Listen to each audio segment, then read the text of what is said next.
Hola, ¿qué tal? Recibo un buen saludo.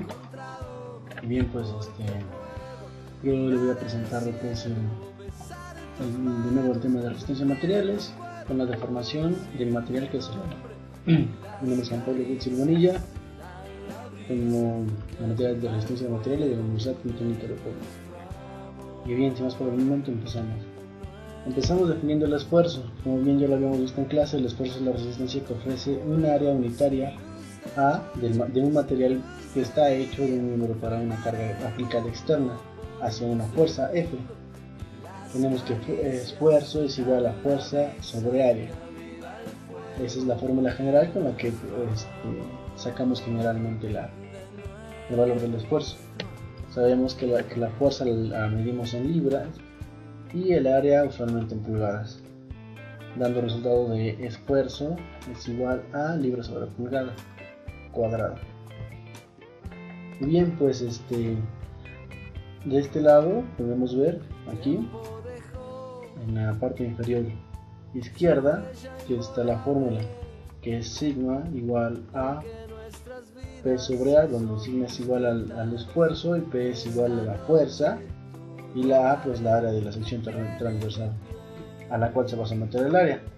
Y bien, pues acá tenemos un diagrama de esfuerzo en el cual tenemos diferentes puntos a tratar.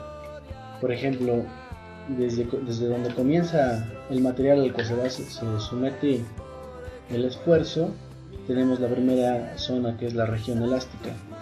Esta región elástica es la parte más dura del material, la que resiste más, puesto que tiene una resistencia, cada material resiste. Y bueno, en dado caso dependiendo de la fuerza aplicada, se va a elongar dependiendo de la fuerza. Y pues en muchas ocasiones la elongación de esos materiales puede ser un poco más ancha. Así que bueno, en la primera parte, que es la región elástica, termina en un límite de proporcionalidad, en donde termina en el límite de proporcionalidad y comienza el límite elástico. El límite elástico también inicia con él el esfuerzo de fluencia. Más adelante les explicaré qué es el esfuerzo de fluencia, que esto es esa etapa en donde el material que está sometido hacia la carga o hacia el esfuerzo, su gráfica la representa como lineal.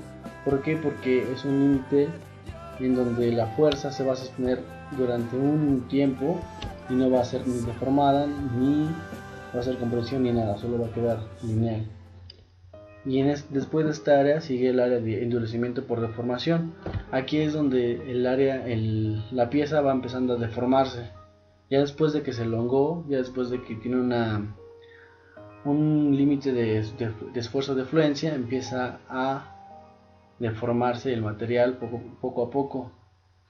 Después llega un punto de quiebre, que es el esfuerzo último, que es hasta donde más llega el material y se rompe. Tenemos un esfuerzo último, que es el esfuerzo de quiebre, y entonces tenemos el esfuerzo de fractura. Entonces aquí llega el punto de quiebre, en este punto, y baja. Y bien, pues todo esto se llama comportamiento elástico y comportamiento plástico.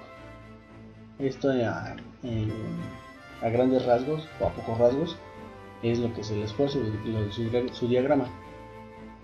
Bien, como lo había dicho, el módulo de elasticidad, que es este de acá, la primera región, es la constante elástica que relaciona una medida relacionada con la tensión y una medida relacionada con la deformación, y usualmente su fórmula es E es igual a sigma sobre E, donde E es el módulo de elasticidad, sigma es igual al esfuerzo y bueno, E es igual a la deformación. Así es como usualmente sacamos el módulo de elasticidad. Este módulo de elasticidad también es llamado el módulo de Young. Y bien, como vimos en esta parte, que es donde es la parte más dura y más resistente en primera instancia de cualquier material, aquí lo tenemos como esta gráfica mejor expresada. Dice que el módulo de elasticidad, como ya lo he dicho, es la presión sobre la tensión. Bien, aquí en la gráfica tenemos tensión de formación y la presión de la carga o el peso que se le aplica al material. tenemos una pendiente de la curva, que es donde va subiendo. Tenemos un límite elástico, que es donde comienza la deformación, que es a donde ya empieza a llegar a un punto donde llega lo que es el límite del pozo de fluencia, que es este de aquí. Bien, llega a ese punto y entonces llega a una parte que es el intervalo plástico, y es donde llega al punto de resistencia del intervalo a la ruptura. Esto a grandes rasgos igual es lo del módulo de Young, que es el módulo de elasticidad. Luego tenemos la ley de Hooke. La ley de Hooke establece que el alargamiento unitario que experimenta un material elástico es directamente proporcional a la fuerza aplicada sobre el mismo, donde E es igual a sigma sobre L. Y también esta la podemos usar otra segunda fórmula, que es F sobre AE, donde sigma en la primera fórmula es el alargamiento y L es la longitud original de la pieza. Y en la segunda fórmula E es igual al módulo de Young, que es el que vimos acá, que es el que vamos a sacar como E es igual a sigma sobre E, y A es la sección transversal de la pieza estirada, y F, bueno, F es la fuerza. Bien, pues seguimos con el esfuerzo de deformación. Este es la intensidad de las fuerzas componentes internas distribuidas que resisten un cambio en la forma de un cuerpo. Se calcula usualmente como E es igual a E sobre L, donde E mayúscula es la deformación unitaria y E es la deformación y L es la longitud del elemento. Bien, esto es a grandes rasgos lo que en general es lo que vamos a ver ya como esfuerzo de deformación.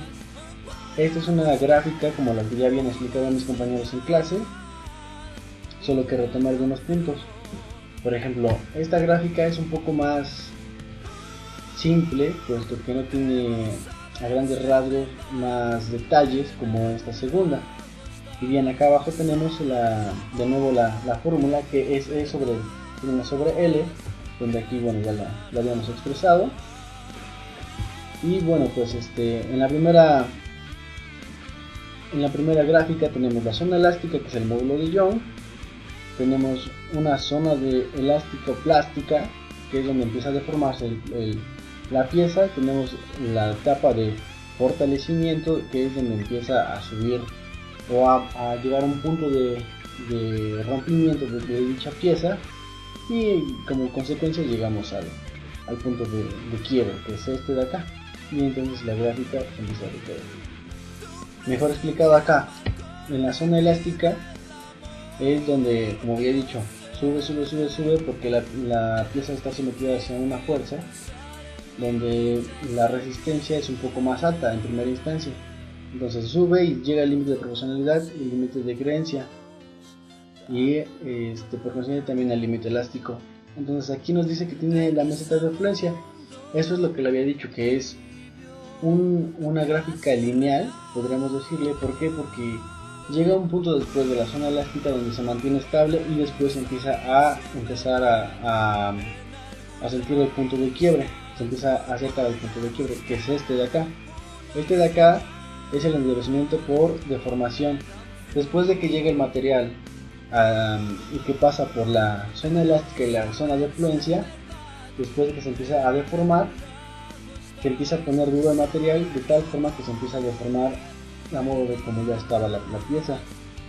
Llega a una tensión máxima y dependiendo de la fuerza, que es donde llega la tensión máxima, es donde ya no puede sostener más la fuerza. Entonces llegamos al punto de quiebre de nuevo acá, y tenemos la zona de tensión post máxima, ahora zona de depresión, que es el punto de quiebre y por consecuencia a la fractura. Y aquí tenemos que es E, que es algo de la deformación unitaria con respecto a sigma. Y bien, bueno, ya entrando más en lo que es lo que me tocó a mí, o lo que yo escogí, que es el oro. Desgraciadamente las gráficas para el oro de deformación y esfuerzo no las puedo encontrar. Y bien, como me había dicho, pues a explicar un poco más a detalle las diapositivas pasadas, y bueno, unos detalles generales del oro. Bien, pues el oro tenemos acá que tiene un símbolo, que su símbolo es AU, tiene un número atómico de 79, una masa atómica de 196.966, y su nivel de oxidación es 3 y su electronegatividad es 2.54. Bien, pues el oro es un metal denso y suave, es dúctil, es pesado, es brillante, de color amarillento, y este es soluble al cianuro, al mercurio, al agua regia, y al cloro y la lejía. Bien, pues el oro creo que todos lo conocemos, y bien, lo que yo encontré es que el oro es un metal muy maleable, y por lo mismo que es maleable se puede usar con diferentes tipos con otros diferentes elementos para construir o hacer más duro el oro, de forma que ya no se pueda hacer tan maleable y se pueda vender en algunos casos. Tenemos que el oro tiene un punto de fusión de 1.064 grados centígrados, un punto de ebullición de 2.970 grados centígrados. Y bien, el oro, como le había comentado hace un momento, el oro es perfectamente maleable, también es un buen conductor de calor y de electricidad. Por eso yo creo que es uno de los elementos más importantes, sino que uno de los más caros también, por lo mismo que tiene mucha escasez en todo el mundo. Y bueno, como aquí lo vimos, es un conductor de calor y conductor de electricidad. Bien, pues acá encontré esta tabla que es las propiedades mecánicas típicas, que es la primera de los materiales en un estado de pureza comercial. Entonces tenemos que el metal que es el oro, en este caso, tiene un límite elástico en PSI o en megapascales, que es este símbolo que la verdad no sé cuál es. Tiene una resistencia a la tracción igual en PSI y en megapascales de 19.130 y una ductilidad el porcentaje en pulgadas de 45. Y podemos también ver acá que tiene una resistencia de ohms de un oro, tiene la resistencia de 2.4 por 10 a la 6. También encontré que las propiedades de este elemento se pueden tener aleaciones con otros tipos de elementos, como ya le había dicho, que son los que están acá abajo.